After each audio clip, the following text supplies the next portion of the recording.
The next time you look in the mirror, think about this. In many ways, you're more microbe than human. There are 10 times more cells from microorganisms, bacteria, viruses, fungi, than human cells in and on our bodies. And our genes are outnumbered 100 to 1 by microbial genes. Scientists even have a name for all these microbial genes, the human microbiome. Now, this might make a lot of people rush for the hand sanitizer.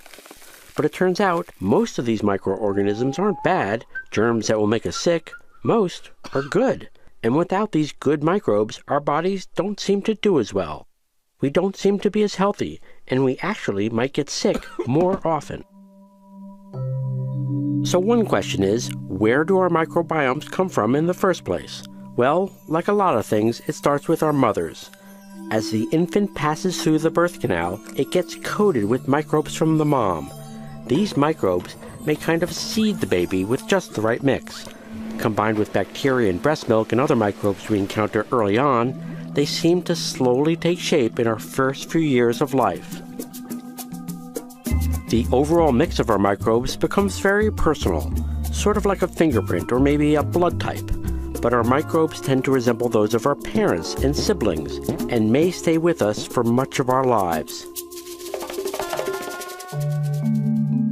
They may also be doing all sorts of things, such as educating our immune cells, like this one, teaching them the difference between things they should fight off, bad bugs that might make us sick, and things that aren't a threat, like our good microbes. When we're adults, microbes become our first line of defense, fighting off germs that try to invade our bodies, protecting their turf while protecting our health. Scientists have discovered they can even spew out their own antibiotics.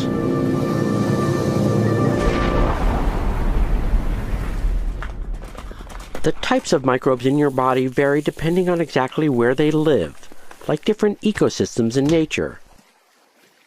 There are wet places like our mouths, noses, and armpits, oily places like our scalps and backs, and dry places like our forearms.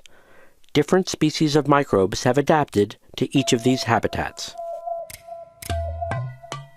The biggest, most important microbial habitat seems to be in the gut.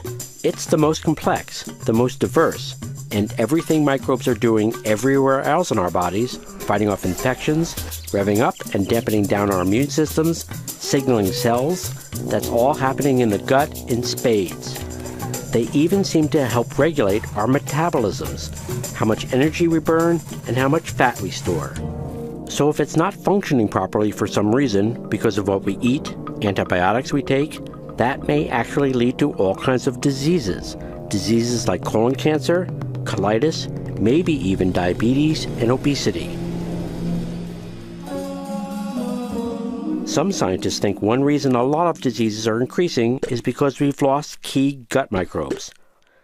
Our microbiomes look far less diverse compared to those of people in less developed countries and earlier generations. And remember how we get our microbiomes in the first place? From our mothers when we're born and from breast milk?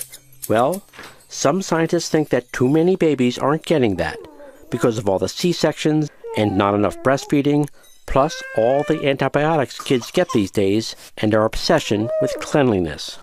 All this may help explain why problems like asthma and allergies have been soaring. Maybe because our microbiomes never taught our immune systems how to work the right way. Maybe swallowing good microbes, probiotics, could prevent and treat some diseases. So could taking prebiotics, essentially food that good microbes love.